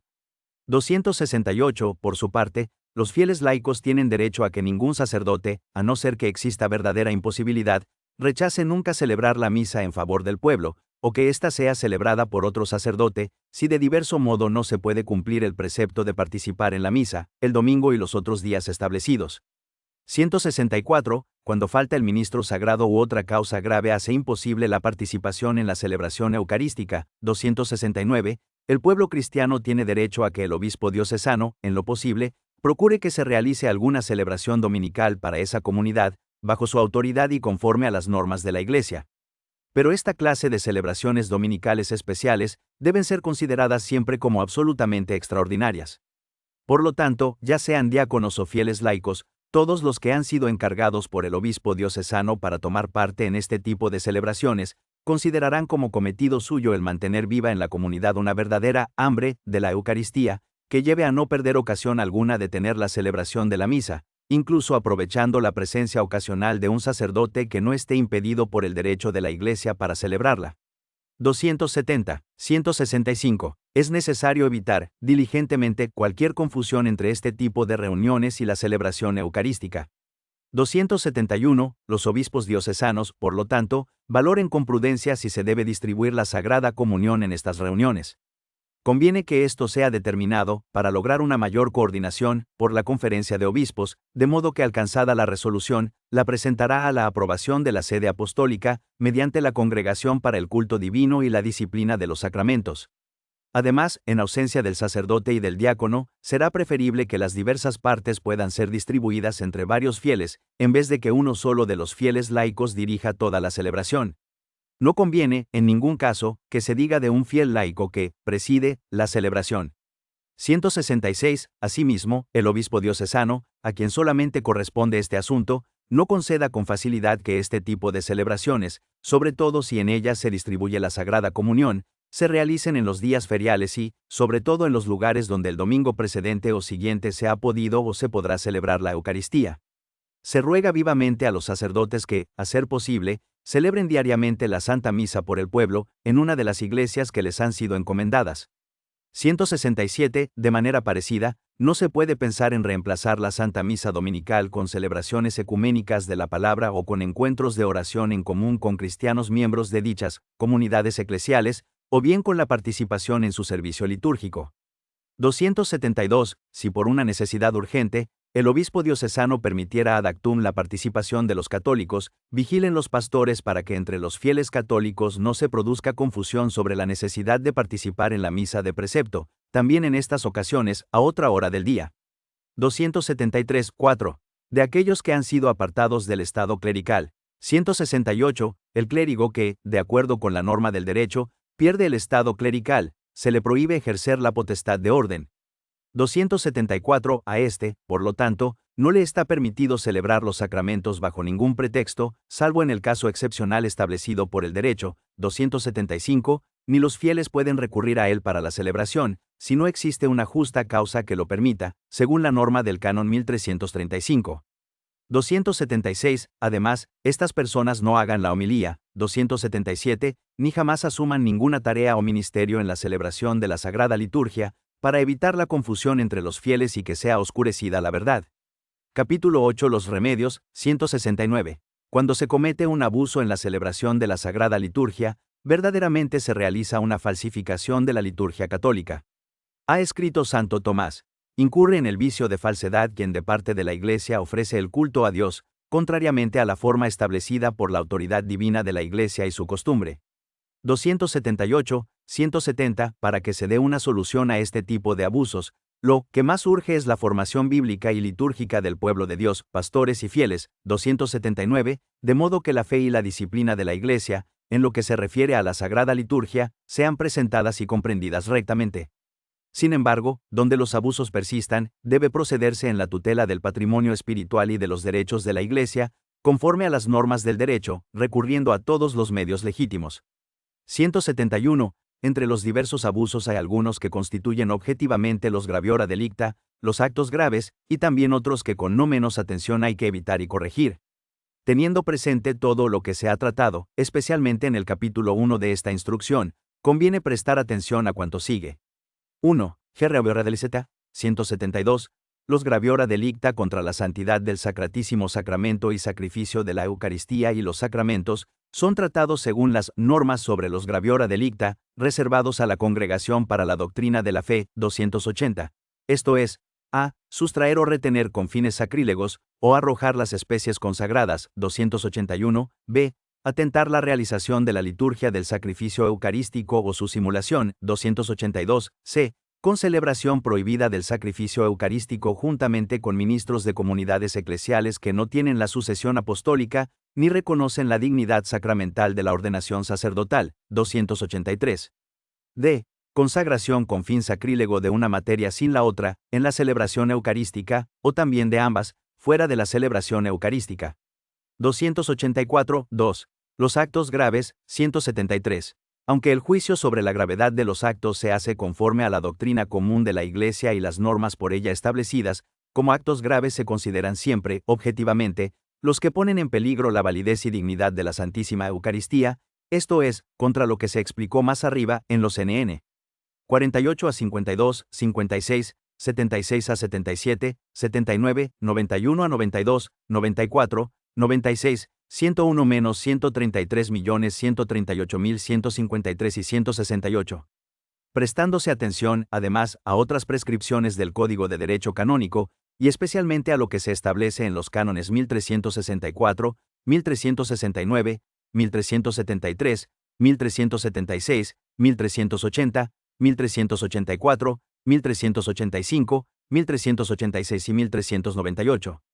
3. Otros abusos. 174. Además, aquellas acciones, contra lo que se trata en otros lugares de esta instrucción o en las normas establecidas por el derecho, no se deben considerar de poca importancia, sino incluirse entre los otros abusos a evitar y corregir con solicitud. 175. Como es evidente, lo que se expone en esta instrucción no recoge todas las violaciones contra la Iglesia y su disciplina, que en los cánones, en las leyes litúrgicas y en otras normas de la Iglesia, han sido definidas por la enseñanza del magisterio y la sana tradición. Cuando algo sea realizado mal, corríjase, conforme a las normas del derecho. 4. El obispo diocesano. 176. El obispo diocesano, por ser el dispensador principal de los misterios de Dios, ha de cuidar incesantemente de que los fieles que le están encomendados crezcan en la gracia por la celebración de los sacramentos, y conozcan y vivan el misterio pascual.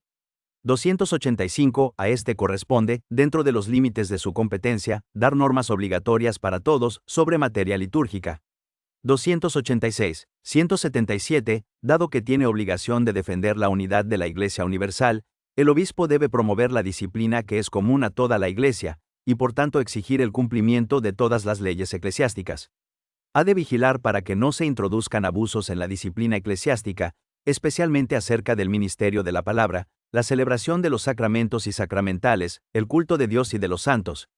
287, 178. Por lo tanto, cuantas veces el ordinario, sea del lugar, sea de un instituto religioso o sociedad de vida apostólica, tenga noticia, al menos probable, de un delito o abuso que se refiere a la Santísima Eucaristía, infórmese prudentemente, por sí o por otro clérigo idóneo, de los hechos, las circunstancias y de la culpabilidad. 179. Los delitos contra la fe y también los graviora delicta cometidos en la celebración de la Eucaristía y de los otros sacramentos, sean comunicados sin demora a la Congregación para la Doctrina de la Fe, la cual examina y, en caso necesario, procede a declarar o imponer sanciones canónicas a tenor del derecho, tanto común como propio. 288, 180. De otro modo, el ordinario proceda conforme a la norma de los sagrados cánones, aplicando, cuando sea necesario, penas canónicas y recordando de modo especial lo establecido en el canon 1326. Si se trata de hechos graves, hágase saber a la congregación para el culto divino y la disciplina de los sacramentos. 5. La sede apostólica, 181, cuantas veces la congregación para el culto divino y la disciplina de los sacramentos tenga noticia, al menos probable, de un delito o abuso que se refiere a la Santísima Eucaristía, se lo hará saber al ordinario, para que investigue el hecho. Cuando resulte un hecho grave, el ordinario envíe cuanto antes, a este dicasterio, un ejemplar de las actas de la investigación realizada y, cuando sea el caso, de la pena impuesta. 182. En los casos de mayor dificultad, el ordinario, por el bien de la Iglesia Universal, de cuya solicitud participa por razón de la misma ordenación, antes de tratar la cuestión, no omita solicitar el parecer de la congregación para el culto divino y la disciplina de los sacramentos. Por su parte, esta congregación, en vigor de las facultades concedidas por el Romano Pontífice, ayuda al ordinario, según el caso, concediendo las dispensas necesarias, 289, o comunicando instrucciones y prescripciones, las cuales deben seguirse con diligencia. 6. Quejas por abusos en materia litúrgica, 183, de forma muy especial, todos procuren, según sus medios, que el Santísimo Sacramento de la Eucaristía sea defendido de toda irreverencia y deformación, y todos los abusos sean completamente corregidos. Esto, por lo tanto, es una tarea gravísima para todos y cada uno, y, excluida toda acepción de personas, todos están obligados a cumplir esta labor. 184. Cualquier católico, sea sacerdote, sea diácono, sea fiel laico, tiene derecho a exponer una queja por un abuso litúrgico, ante el obispo diocesano o el ordinario competente que se le equipara en derecho, o ante la sede apostólica, en virtud del primado del Romano Pontífice. 290. Conviene, sin embargo, que, en cuanto sea posible, la reclamación o queja sea expuesta primero al obispo diocesano. Pero esto se haga siempre con veracidad y caridad. Conclusión, 185. A los gérmenes de disgregación entre los hombres, que la experiencia cotidiana muestra tan arraigada en la humanidad a causa del pecado, se contrapone la fuerza generosa de unidad del cuerpo de Cristo. La Eucaristía, construyendo la Iglesia, crea, precisamente por ello, comunidad entre los hombres. 291. Por tanto, esta congregación para el culto divino y la disciplina de los sacramentos desea que también mediante la diligente aplicación de cuanto se recuerda en esta instrucción, la humana fragilidad obstaculice menos la acción del Santísimo Sacramento de la Eucaristía y, eliminada cualquier irregularidad, desterrado cualquier uso reprobable, por intercesión de la Santísima Virgen María, Mujer Eucarística, 292, resplandezca en todos los hombres la presencia salvífica de Cristo en el sacramento de su cuerpo y de su sangre. 186. Todos los fieles participen en la Santísima Eucaristía de manera plena, consciente y activa, en cuanto es posible. 293. La veneren con todo el corazón en la piedad y en la vida. Los obispos, presbíteros y diáconos, en el ejercicio del sagrado ministerio, se pregunten en conciencia sobre la autenticidad y sobre la fidelidad en las acciones que realizan en nombre de Cristo y de la Iglesia, en la celebración de la Sagrada Liturgia. Cada uno de los ministros sagrados se pregunte también con severidad si ha respetado los derechos de los fieles laicos, que se encomiendan a él y le encomiendan a sus hijos con confianza, en la seguridad de que todos desempeñan correctamente las tareas que la Iglesia, por mandato de Cristo, desea realizar en la celebración de la Sagrada Liturgia, para los fieles. 294. Cada uno recuerde siempre que es servidor de la Sagrada Liturgia. 295. Sin que obste nada en contrario. Esta instrucción, preparada por mandato del Sumo Pontífice Juan Pablo II por la Congregación para el Culto Divino y la Disciplina de los Sacramentos, en colaboración con la Congregación para la Doctrina de la Fe, El mismo pontífice la aprobó el día 19 del mes de marzo, solemnidad de San José, del año 2004, disponiendo que sea publicada y observada por todos aquellos a quienes corresponde.